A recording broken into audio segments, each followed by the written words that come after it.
Kia ora and welcome back. My name is Abish DB, your vocal coach for today. And in today's video, we're going to be taking a look at Aaron Lewis. It's been a while. He is the lead singer of Staind, was the lead singer of Staind. Fuck me. This dude has got an amazing voice. So let's see what he's up to with his vocal technique. Before I get to the video, I just want to say thank you so much for being here and to geek out about vocal technique. If you want more videos like this one, hit that thumbs up and that subscribe button. I'll see you around here, but let's see what Aaron Lewis is up to because this dude can sing.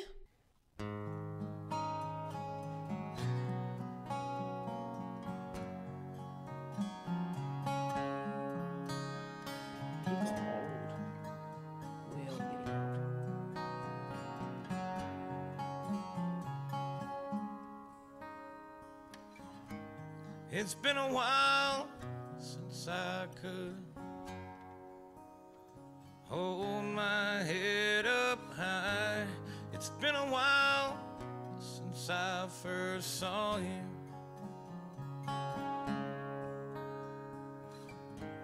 and it's been a while since I could stand on my own 2 feet again. And it's been a while since I could call you.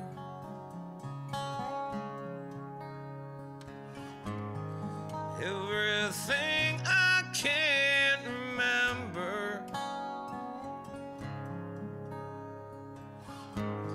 as fucked up as it all may seem.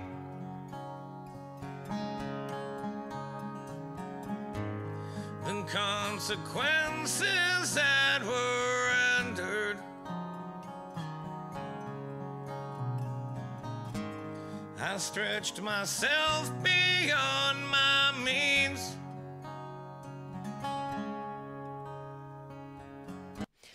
Okay, before we watch the whole thing, I love Staind. I think they made up a very large portion of my listening in high school. I want you to also have a think about the fact that, this song's 20 years old or something like that.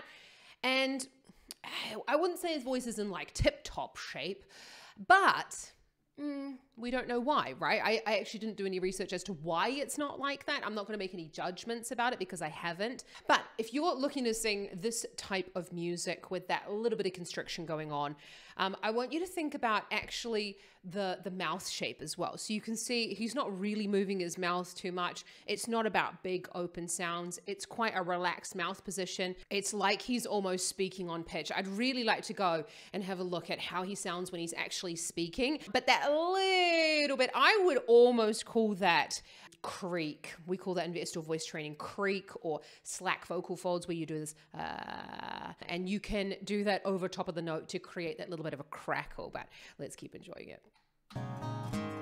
I stretched myself beyond my means,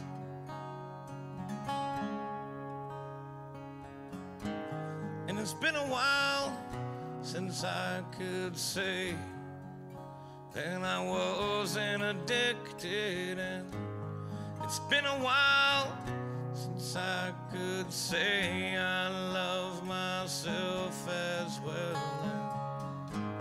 And it's been a while since I've gone and fucked things up just like I always do.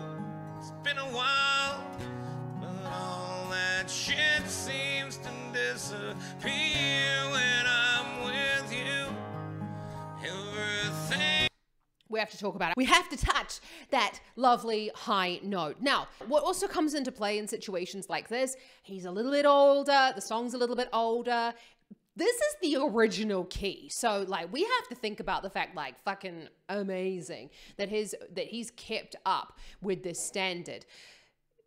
Muscle memory is a thing, okay? Muscles don't actually have a memory, but the movement that we have and the movement that we spend years and years and years, I mean, you just even think about how many times he's sung this song.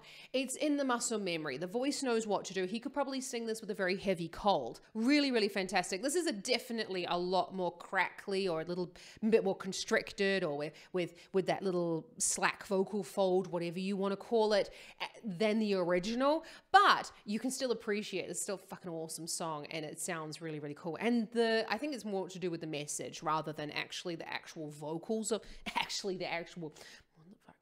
rather than the actual vocals of the song. You notice as well when he goes up to those high notes, he lifts his chin ever so slightly. That can be either just a reaction that he's having to the note. I know a lot of singers, when they go higher, they think about reaching up to it. But actually in thick vocal folds, which is what he's in, or chest voice quality, you can, when you just really gently, it's almost like you're sort of like looking for someone over a crowd. When you gently raise the neck, it can take a little bit of the pressure off the vocal folds, and it can help you access that thicker vocal fold sound further up in the range. Here when I'm with you, everything I can't remember is fucked up as it all may seem. The consequences that were rendered have gone and fucked things up again.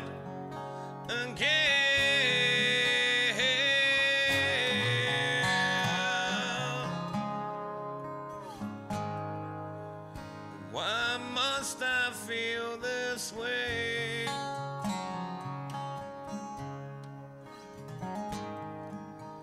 Just make this go away.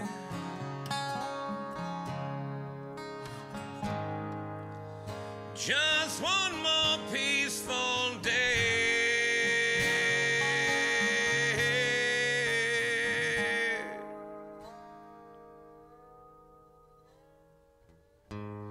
It's been Sorry, I know, it's like, just getting to the next chorus. I just wanted to really think about this point of, I have so many students, I know people listen to these songs and they're like, I really want to sound like that. Sometimes it's not necessarily about like recreating exactly what it sounds like with these singers. I also want you to think about playing with your voice more. Play with these sounds, see what you can do. I mean, and if you're saying, you've been playing for a really long time and you're really struggling with your vocal technique, then I would suggest that you do seek help from a proper rock and metal teacher. I'll put a link in the description below for my fabulous, I call him fabulous, he's wonderful. I have a metal teacher as well. I'm learning to scream. I'm like obsessed about it. And to do all of this sort of stuff with my own voice is very far away from my own training, yeah?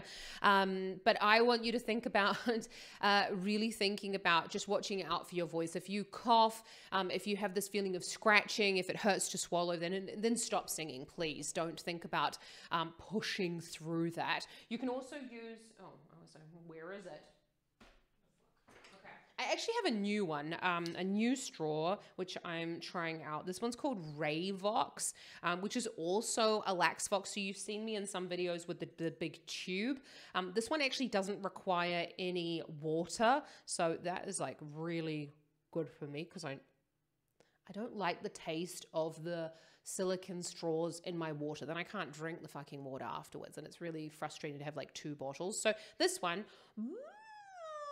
I would never try and actively sell anybody anything. I think it's a decision that you need to make for yourself. And if you feel like the inside of a macaroni is doing the same thing for your voice, then or a long piece of spaghetti, then that is absolutely fine, because it's about working within what you can afford, but it's also about working within what works for you, because the same things won't work for you that work for me, and vice versa. So it's about really getting to know your voice in that sense. But anyway, let's get back to Aaron Lewis, because he's amazing. It's been a while since I could look at myself straight It's been a while since I said I'm sorry.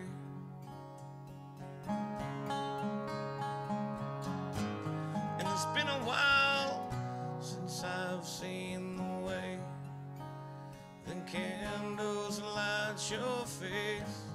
It's been a while, but I can still remember just the way you taste. Everything I can't remember is fucked up as it all may seem to be. I know it's me. Can I blame this on my father?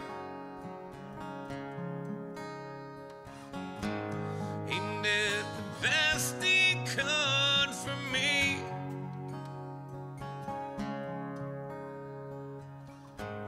And it's been a while since I could hold my head up high. It's been a while since I said I'm sorry. Love it. Dog is barking in the background. Apologies.